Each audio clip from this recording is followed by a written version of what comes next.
নমস্কার বন্ধুরা, আমি মৌমিতা। আজকে আবারও চলে এসেছি আপনাদের সামনে নতুন একটা রেসিপি শেয়ার করতে। শীতকালে কিন্তু বাজারে অনেক রকম সবজি পাওয়া যায়, তাই ভাবলাম আজকে সেই সমস্ত সবজি দিয়ে একটা অসাধারণ স্বাদের নিরামিষ পদ আপনাদের সঙ্গে শেয়ার করি। আজকে বানাবো নবরত্ন কোরমা। তার জন্য যে সবজিগুলো আমি নিয়ে নিয়েছি সেগুলো একবার আপনাদের বলে দিই। আমি এখানে ফুলকপি, আলু, গাজর, ক্যাপসিকাম আর বিনস টুকরো করে কেটে নিয়েছি। এক বাটি মতো মটরশুঁটি নিয়েছি, 200 গ্রাম পনির ছোট ছোট টুকরো করে কেটে নিয়েছি, হাফ বাটি কর্ন দেব। এখানে নিয়েছি 5 থেকে 6টা কাজু আর কিশমিশ, আর দেব আদা লঙ্কা বাটা, আর বড় একটা টমেটো পেস্ট করে নিয়েছি। এবার রান্নাটা শুরু করে ফেলবো। তার জন্য আমি একটা বাটিতে 6-7টা মতো কাজু আর 6-7টা মতো আমন্ড, বড় চামচের 1 চামচ পোস্ত, বড় চামচের 1 চামচ চারমগজ গরম জলে প্রায় ঘন্টাখানিক মতো ভিজিয়ে রেখেছি, যেটা আমি একদম স্মুথ পেস্ট বানিয়ে নেব। এবার আমি কড়াইতে তেল দিয়ে প্রথমে পনিরটাকে হালকা করে ভেজে নেব। খুব বেশি ভেজে নেওয়া দরকার নেই, হালকা করে ভেজে নিলেই হবে। তারপরে আমি এক এক করে সবজিগুলো তেলের মধ্যে একটু ভেজে নেব। প্রথমে আমি ফুলকপিটা দিয়ে দিলাম। ফুলকপিটা মিনিট খানিক মতো তেলে একটু ফ্রাই করে নিচ্ছি। এই নবরত্ন কোরমা খেতে কিন্তু ভীষণ টেস্টি হয়, আর একদমই কিন্তু খুব সহজ পদ্ধতিতেই আমি এখানে বানিয়ে দেখাবো। সাধারণত অনুষ্ঠান বাড়িতেই এগুলো রান্না হয়ে থাকে। আমরা ভাবি যে অনেক রকম মশলা, অনেক কিছু কাণ্ড করে মনে হয় বানাতে হয়, সেটা একদমই না। আজকে আমি খুব সহজভাবেই আপনাদের বানিয়ে দেখাচ্ছি। ফুলকপি ভাজা হয়ে গেলে আমি তার মধ্যে আলুগুলো দিয়ে দিলাম। আলুগুলো মিনিট খানিক ফুলকপির সঙ্গে ভেজে নিয়ে তার মধ্যে একে একে আমি গাজর আর বিনসটাও দিয়ে দেব। যে সবজিগুলো সেদ্ধ হতে যেরকম সময় নেয় আমি পরপর সেই হিসাবেই সবজিগুলো দিচ্ছি। সবগুলো একসাথে ভালো করে মিশিয়ে নিয়ে আরও মিনিট খানিক ভেজে নেব। ক্যাপসিকামটা আমি পরেই দিচ্ছি, যেহেতু ওটা কুক হতে খুব বেশি সময় নেয় না, তাড়াতাড়ি নরম হয়ে যায়, তাই ওটা আমি শেষের দিকেই দেব।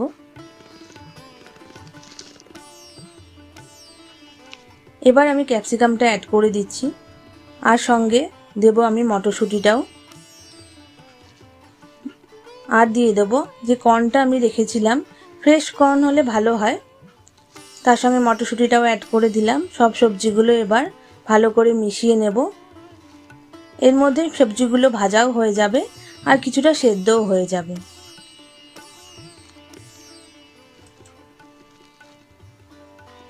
অনেক রকম কালারের সবজি দিয়েছি বলেই কিন্তু দেখতে খুব সুন্দর লাগছে।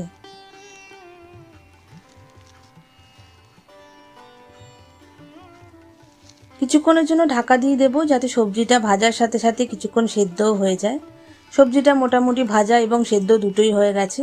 এবার আমি নামিয়ে রাখছি। তারপরে কড়াইতে আরও কিছুটা তেল দিয়ে আমি কাজু আর কিশমিশটা একটু হালকা করে ভেজে নেব। এই রেসিপিটা রান্না করতে গেলে কিন্তু খুব বেশি তেল মশলার প্রয়োজন হয় না, ঘরে থাকা তেল মশলা দিয়েই কিন্তু হয়ে যায়। একদম অনুষ্ঠান বাড়ির মতোই কিন্তু টেস্টি হয় খেতে, আর বাড়িতে বাচ্চা থেকে বড় সবাই কিন্তু একদম আঙুল চেটে খায়।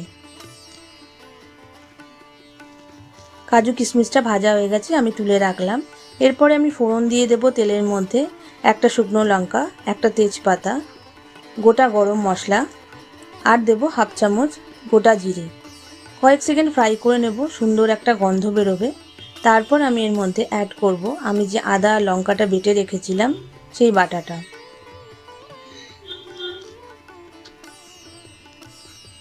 আদা লঙ্কা বাটা দেওয়ার পর আমি কিছুক্ষণ ফ্রাই করে নেব, যাতে আদার কাঁচা গন্ধটা চলে যায়।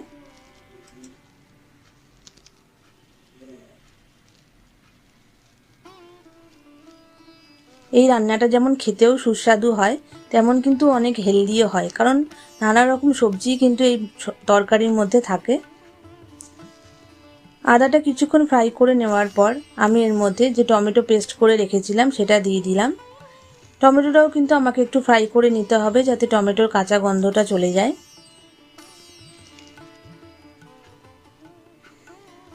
টমেটোটা ভালো করে ফ্রাই করা হয়ে গেছে। এরপর আমি এর মধ্যে একে একে গুঁড়ো মশলাগুলো অ্যাড করব।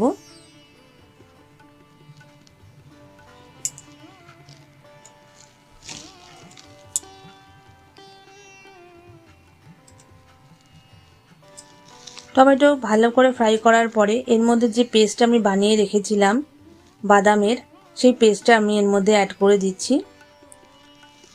কন্টিনিউ কিন্তু নেড়ে যেতে হবে, কারণ বাদাম যেহেতু বাটা দেয়া হয়েছে অনেক সময় কড়াইতে লেগে যাওয়ার একটা সম্ভাবনা থাকে।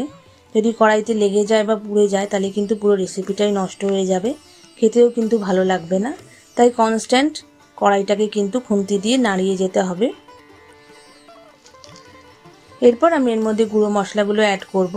প্রথমে আমি দেব ছোটো চামচের 1 চামচ হলুদ গুঁড়ো, 1 চামচ ধনে গুঁড়ো, 1 চামচ জিরে গুঁড়ো আর বড় চামচের 1 চামচ কাশ্মীরি লঙ্কার গুঁড়ো।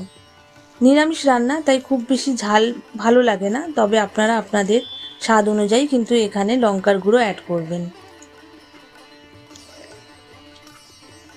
ভালো করে আবারও মশলাটাকে কষিয়ে নিতে হবে, ততক্ষণ কষাতে হবে যতক্ষণ না মশলা থেকে তেলটা ওপরে ভেসে ওঠে।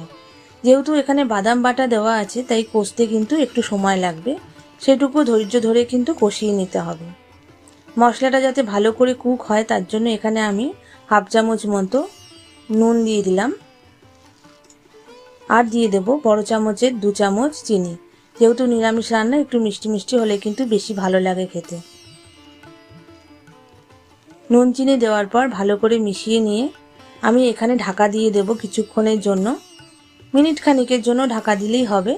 তার মধ্যে কিন্তু ভালো করে মশলাটা কষানোও হয়ে যাবে আর তেলটাও কিন্তু উপরে ভেসে উঠবে।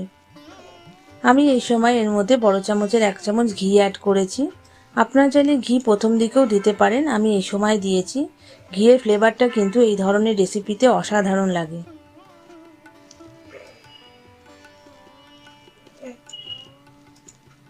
আমি যেভাবে এখানে স্টেপ বাই স্টেপ দেখাচ্ছি আপনারা যদি এইভাবেই বাড়িতে বানিয়ে নেন তাহলে কিন্তু খুব সহজেই এই রান্নাটা করে ফেলতে পারবেন। এমন কিন্তু একটা অনেক তেল মশলার ব্যাপার কিন্তু একদমই নয়। দেখুন ঢাকনা তুলে দেখে নিলে মশলাটা কিন্তু খুব ভালো করে কষানো হয়ে গেছে, ওপর থেকে তেলটাও ভেসে উঠেছে। এখানে আমি একটা বাটিতে বড় চামচের 1 চামচ দই ভালো করে ফেটিয়ে রেখেছিলাম, সেটা আমি এখানে অ্যাড করব। দইটা কিন্তু ভালো করে ফেটিয়ে নিতে হবে, না হলে কিন্তু মশলার মধ্যে দইটা পড়ে ছানা কেটে যেতে পারে, দেখতেও বাজে লাগে। যেহেতু আমি এখানে বড় একটা টমেটো দিয়েছি সেই অনুপাতেই কিন্তু আমি দইটা অ্যাড করব, না হলে কিন্তু তরকারিটা কিন্তু টকে যেতে পারে বা টক টক হয়ে যেতে পারে।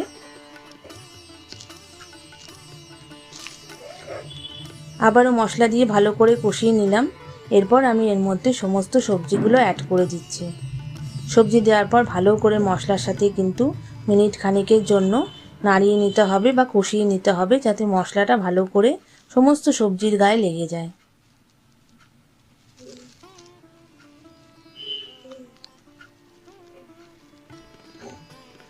এরপরে আমি এর মধ্যে জল অ্যাড করব পরিমাণ মতো। আপনারা যেরকম গ্রেভি রাখতে চান সেরকমভাবেই জল দেবেন। আমি সবজিগুলো সেদ্ধ হওয়ার জন্য জল এখানে অ্যাড করলাম।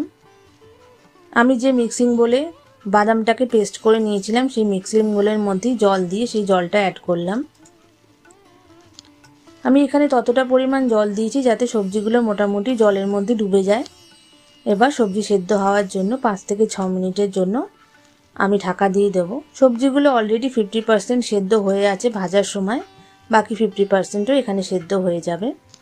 পনিরটাকে আমি একদম শেষে অ্যাড করব, না হলে পনিরটা ভেঙে যেতে পারে, নষ্ট হয়ে যেতে পারে। 5-6 মিনিট হয়ে গেছে, দেখুন সবজিগুলো কিন্তু একদম সেদ্ধ হয়ে গেছে আর গ্রেভিটাও অনেকটা ঘন হয়ে গেছে। এই সময় আমি এর মধ্যে পনিরটা অ্যাড করে দিলাম। পনির দেওয়ার পর খুব ধীরে ধীরে কিন্তু নাড়তে হবে যাতে পনিরটা একদম ভেঙে না যায়। তারপরে যে কাজু আর কিশমিশটা আমি ভেজে রেখেছিলাম সেটাও আমি এই সময় দিয়ে দিচ্ছি। খুব আস্তে আস্তে ভালো করে সব কিছু একসাথে মিশিয়ে নিতে হবে। খুব সুন্দর একটা গন্ধ বেরোচ্ছে, দেখতেও কিন্তু খুব সুন্দর লাগছে।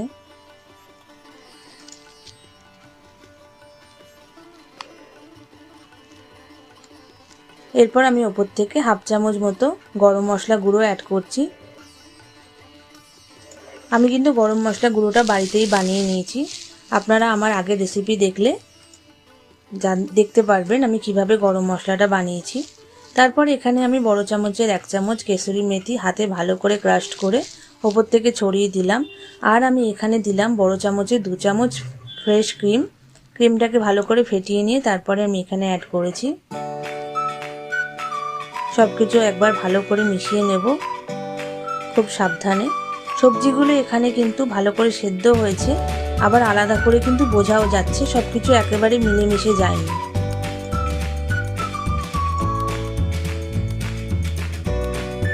নবরত্ন কোরমা কিন্তু একদম রেডি হয়ে এসছে।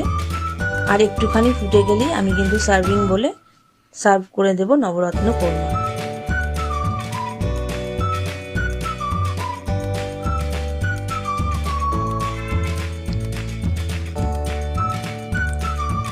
আপনারা অবশ্যই কিন্তু বাড়িতে এইভাবে বানিয়ে আমাকে কমেন্ট বক্সে জানাবেন কেমন হয়েছে। আর এই ধরনের সবজি খেতে আপনারা কারা ভালোবাসেন সেটাও আমাকে কমেন্ট বক্সে জানাবেন। আমার রান্না যদি আপনাদের ভালো লাগে তাহলে অবশ্যই আমার চ্যানেলটাকে লাইক, শেয়ার এবং সাবস্ক্রাইব করবেন। বেল আইকন ক্লিক করতে একদম ভুলবেন না। আজকের মতোই অবধি।